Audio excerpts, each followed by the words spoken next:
আজকে বানাচ্ছি পটল দিয়ে সয়াবিন।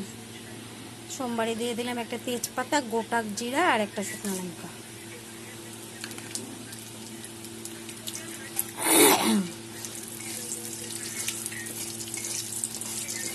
সোমবারটা এখন আমার হবে ভাজা ভাজা, তারপরে আমি আলুগুলো দিয়ে দেবো।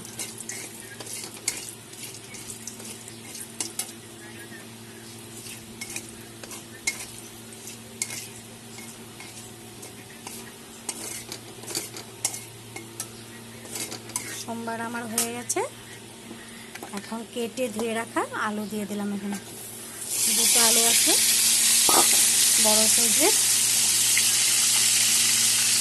দিলাম হলুদ, দিলাম লবণ। আমি সব ভেজে নেব একসাথে।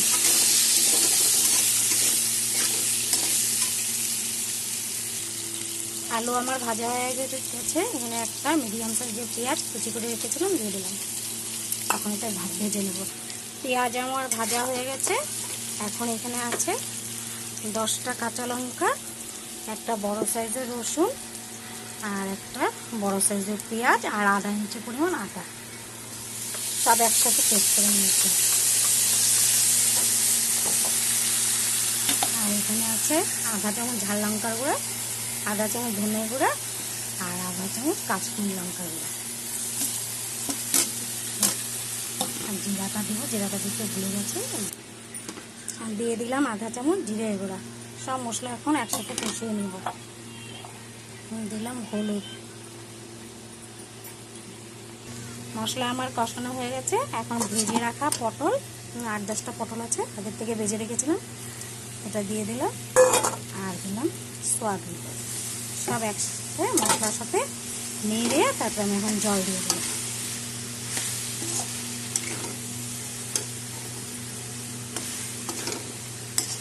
সব একসাথে নাড়বো, নেড়ে জল দিয়ে দেবো। কড়াইটা ঘুরে যাচ্ছে। সব একসাথে এখন সয়াবিন, আলু, পটল সব একসাথে মশলার সাথে আমি কষিয়ে নিলাম। আমার সব কিছু কষানো হয়ে গেছে। এখন জল দিয়ে দেবো। দিয়ে দিলাম জল আর লবণ। চিনিটা আগে দিয়ে দিয়েছি। আমার পটল দিয়ে সয়াবিনের সবজি রেডি। দেখো দেখতে কালারটা কি সুন্দর হয়েছে, খেতেও সেই টেস্টি হয়। টেস্টের জন্য আমি ম্যাগির মশলা দিয়ে দিলাম। তোমরা এরকম করে বানাবে, বানিয়ে খেয়ে বলবে। লুচি, পরোটা, ভাত সব কিছুর সাথে খুব ভালো হয়। কালারটাও খুব হয়েছে, খেতেও অসাধারণ। তোমরা এরকম করে